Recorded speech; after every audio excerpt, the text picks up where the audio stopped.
Dear student, class 9 subject में exercise 12.1 ये आपके मैथ का सबसे महत्वपूर्ण चैप्टर है बेटा। इसका नाम है सर्वांग समता। इंग्लिश में इसको कॉन्ग्रुएंट के नाम से जाना जाता है। सर्वांग समता का मतलब समझ लें। सर्वांग मतलब सभी अंग, ध्यान दें ऐसा शब्द विच्छेद करें। सर्वांग का मतलब होता है सभी अंग और समता मतलब बराबर, यानी जिसके सभी अंग बराबर हो। ऐसी दो आकृतियां जिनके माप और आकार बिल्कुल समान होते हैं सर्वांग सम आकृतियां कही जाती हैं। ओके बेटा, ऐसी दो आकृतियां जिनके माप क्या बोलते हैं, माप और आकार दोनों समान हो, सर्वांग सम आकृतियां कहलाती हैं। जैसे आप देखिए ये एक वृत्त है और ये एक वृत्त है, क्या ये सर्वांग सम है? नहीं बेटा, है तो दोनों वृत्त, तो ये सर्वांग सम नहीं है। क्या है? समरूप है, यानी दोनों का रूप गोले की तरह है, दोनों गोलों की तरह है, तो ये समरूप तो है लेकिन सर्वांग नहीं है। सर्वांग कब होंगे? जब इनकी त्रिज्या इक्वल होगी। वृत्त होने के साथ साथ इनकी त्रिज्या इक्वल होगी। अगर ये 3 है, ये 3 है, दोनों की त्रिज्या इक्वल होगी, तभी ये दोनों सर्वांग होगी। ओके, और नहीं तो समरूप होंगे, सभी दृष्टियों से समान, वही सर्वांग कहलाते हैं। जैसे दो रेखाखंड तब सर्वांग सम होती है जब उनकी लंबाई इक्वल होती है, समान होती है। ओके, दो कोण तब सर्वांग सम होते हैं जब उनके माप समान होते हैं। जैसे एक 60 अंश है तो दूसरा भी 60 अंश होगा, तभी वो सर्वांग सम कहलाएंगी। ओके बेटा, एक 60 है एक 45 है तो वो सर्वांग सम नहीं कहलाएंगे। दो त्रिभुज तब सर्वांग सम होते हैं जब उनकी संगत भुजाएं और संगत कोण बराबर हो। ठीक है, आपका पहला पद में है दो त्रिभुज तब सर्वांग सम होते हैं जब उनमें से एक त्रिभुज की दो भुजाएं और उसके अंतर्गत बना कोण और दूसरे त्रिभुज की संगत भुजाएं, जो पहले त्रिभुज हो वही भुजाओं के संगत और उनके अंतर्गत बना कोण आपस में बराबर हो, तो वह दोनों त्रिभुज सर्वांग सम कहलाएंगे। और इसे यस एयस सर्वांग समता सिद्धांत के नाम से जाना जाता है। यस एयस क्या है बेटा? S means side, A means angle, S means side, side means भुजा, भुजा कोण भुजा सर्वांग समता सिद्धांत के नाम से जाना जाता है। जैसे आप एग्जाम्पल के रूप में देखें, आपके सामने दो त्रिभुज है, त्रिभुज ABC और त्रिभुज PQR, ये दिखाई दे रहा है। अब अगर हम त्रिभुज ABC और PQR में त्रिभुज ABC का AB भुजा इसके संगत PQR में क्या है, PQ भुजा, ये दोनों इक्वल होने चाहिए। दूसरी क्या है, आधार देखिए बेटा, BC इसका आधार है, QR इसका आधार है, तो आधार आधार इक्वल होना चाहिए। और कोण कौन सा होना चाहिए? A और C नहीं, इन्हीं के बीच का, इन दोनों के बीच का कोण एक बराबर है, तो ये दोनों त्रिभुज सर्वांग समता के आधार पर सर्वांग सम त्रिभुज कहलाते हैं। दोनों ट्रायंगल क्या कहलाते हैं? कॉन्ग्रुएंट हो जाएंगे। ठीक है, इसी सिद्धांत को यस एयस सर्वांग समता सिद्धांत के नाम से जाना जाता है। ओके बेटा, इसे किसके नाम से जाना जाता है? यस एयस सर्वांग समता सिद्धांत के नाम से जाना जाता है। ओके, आगे देखिए,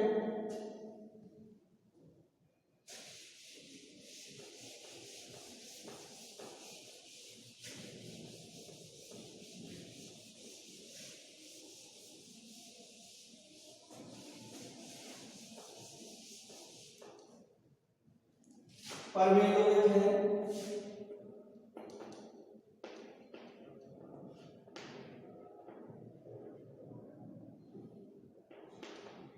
परमेय तो क्या कह रहा है?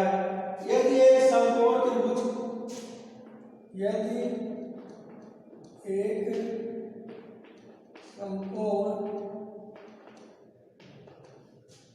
त्रिभुज, यदि एक समकोण त्रिभुज का कर्ण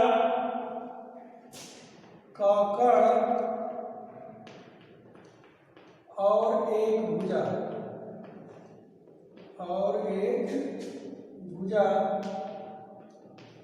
यदि एक समकोण त्रिभुज का कर्ण और एक भुजा दूसरे समकोण त्रिभुज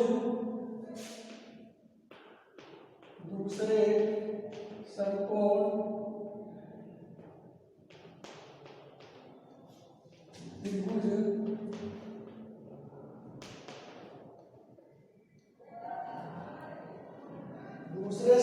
त्रिभुज के क्रमशः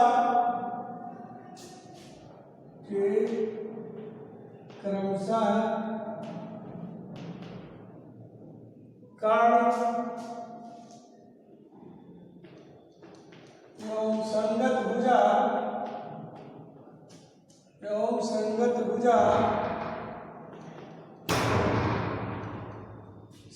भुजा के बराबर हो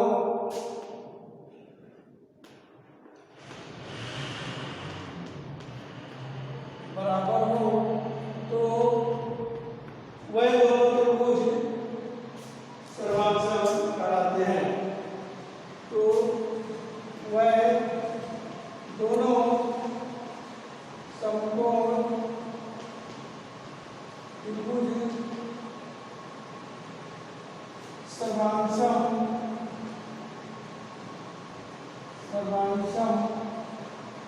कहलाते हैं।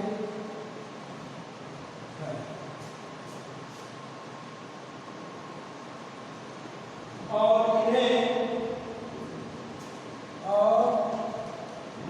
इसे RHS सर्वांग समता सिद्धांत भी कहा जाता। इसे कौन सा सिद्धांत कहा जाता है? RHS सर्वांग समता सिद्धांत भी कहा जाता है। जैसे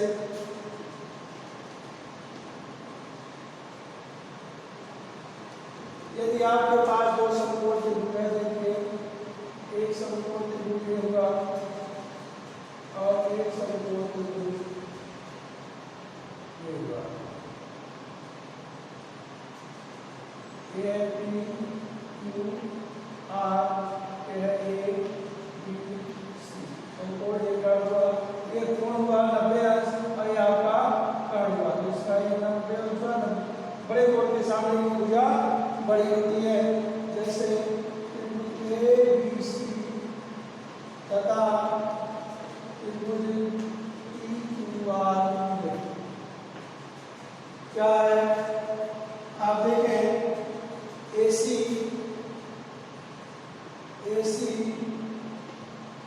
बराबर PR, देखिए क्या बराबर हो गया बेटा, ध्यान दें। और कोण ABC बराबर कोण PQR हो गया 90 अंश। ओके, आगे देखिए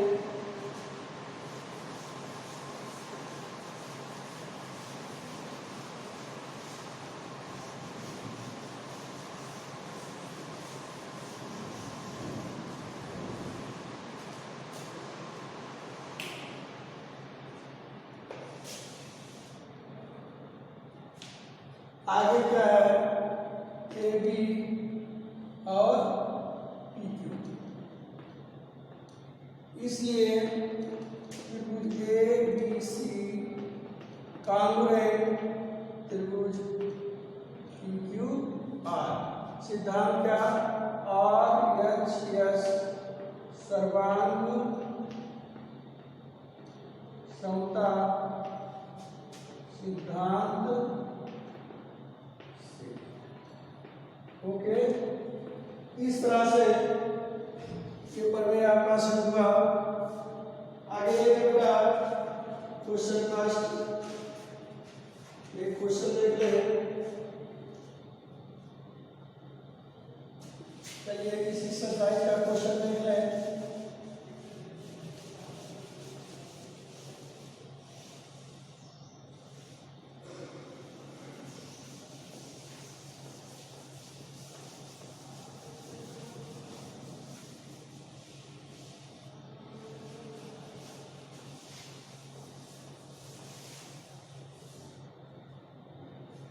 पहला क्वेश्चन देखिए, क्वेश्चन फर्स्ट, कह रहा है दिए गए चित्र में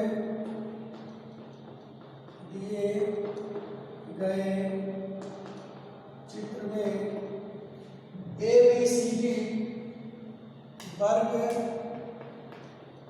ABCD में एक बिंदु यक्ष है, एक बिंदु यक्ष है। AX पर एक वर्ग, AX पर एक वर्ग AXYZ बनाया गया है। AXYZ बनाया गया है। सिद्ध कीजिए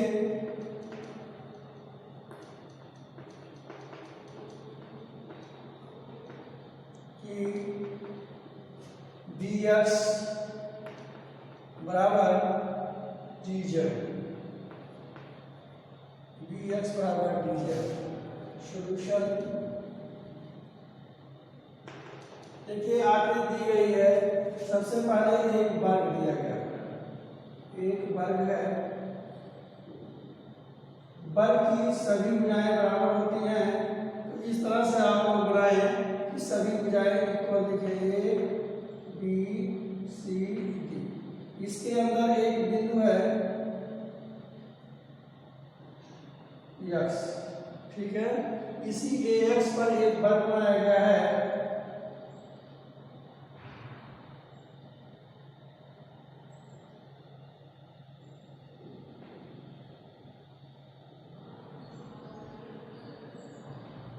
इसी AX पे एक वर्ग बनाया गया है।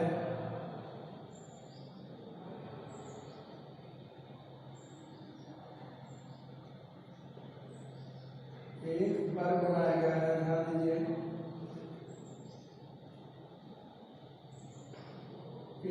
AXYZ ये वर्ग बनाया गया है और फिर इसको यहाँ से मिला दिया गया है। और बेटा एक फिगर आपकी किताब में बना हुआ है, ठीक। आप देखिए क्या कह रहा है और क्या पूछा है। जो दिया है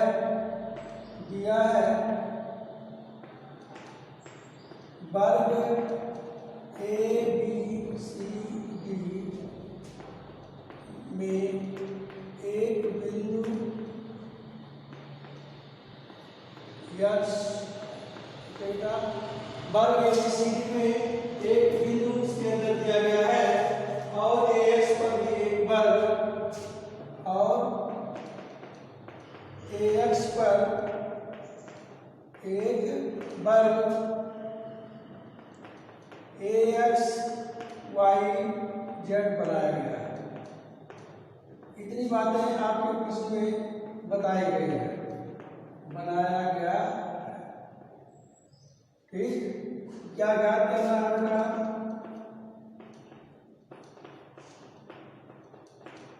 ज्ञात क्या करना है? देखिए दिया है BX बराबर DZ। उत्पत्ति देखें,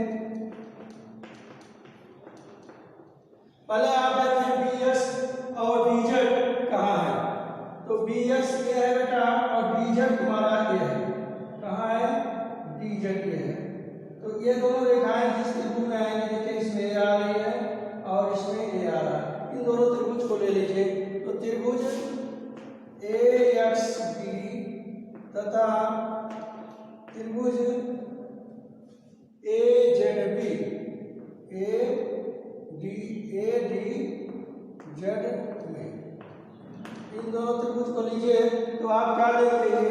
AB बराबर AD, AB बराबर AD क्यों बराबर है? वर्ग की भुजाएं बराबर होती हैं और ये वर्ग की भुजाएं हैं, ओके।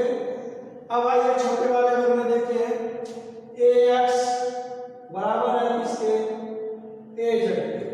AX बराबर AZ, तो लीजिए भैया AX बराबर AZ के छोटे वाले वर्ग की भुजाएं है, वर्ग AX Y Z की भुजाएं।